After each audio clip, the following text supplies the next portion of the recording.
শিক্ষার্থীদের মধ্যে স্বতঃস্ফূর্ত একটা অংশগ্রহণ মনে হচ্ছে। খুবই স্বতঃস্ফূর্ত শিক্ষার্থীরা খুবই স্বাচ্ছন্দ্য বোধ দিতে আসতেছেন। তবে একটা বিষয় অসঙ্গতির যে বিষয়টা আমরা দেখলাম, কয়েকজন প্রার্থী তারা অভিযোগ করেছে তাদের যে এজেন্ট বের করে দেওয়া হয়েছে এমন একটা অভিযোগ করেছেন। আর একটা বিষয় যে বিশৃঙ্খল পরিবেশ দেখেছি, অসঙ্গতি দেখেছি যে 100 গজের মধ্যে আমরা বলছি যে স্লিপ কিংবা টোকেন দেওয়া যাবে না। আমি দেখেছি এমন কোনো শৃঙ্খলা মানা হয়নি। প্রার্থীরা ডুকুডুকু হচ্ছে একদম লাইন পর্যন্ত ডুকুডুকে স্লিপ দিচ্ছেন।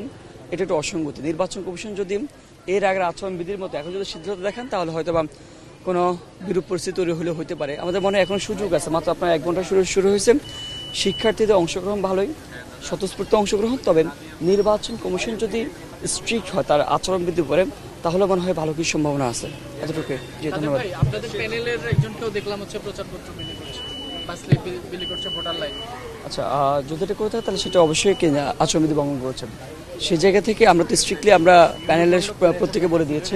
তো এক্ষেত্রে আমাদের মনে হয় নাকি আর কিরকম করবে। তবে আমরা যেটা দেখেছি অন্যান্য প্রার্থী যারা স্বতন্ত্র প্রার্থী আছে তারা শুধু লাইনে না, প্রত্যেকটা 100 গজের ভিতরে না, 100 গজের ভিতরে জরুরি করতেছেন। এটা কখনো কাম্য না, আমরা না যে কারোর জন্য কাম্য না এটা।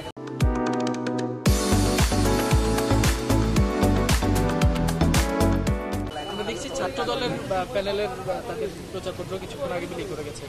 শুধু ছাত্র দল না, এটা প্রত্যেকটা ছাত্র সংগঠন সেম কাজটা করতেছেন। ছাত্র দল বলেন, ছাত্র শিবির বলেন, সবাই কাজটাই করতেছে। কিন্তু এটা হ্যাঁ, এটা তো হচ্ছে আপনারা আচ্ছা ছাত্র দলকে পেয়েছে, আমরা দেখেছি শিবিরও সেম কাহিনী। আর হতে পারবেন না নাচের কারণে সেটা আপনি দেখতে পারেন নাই।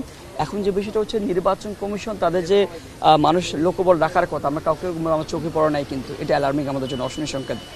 আমরা আহ্বান জানাবো নির্বাচন কমিশন উদ্যোগী হবেন, সহযোগে কাজটা ভালো করে আমলে নেবেন, ভালো করে স্ট্রিক্টলি পালন করবেন।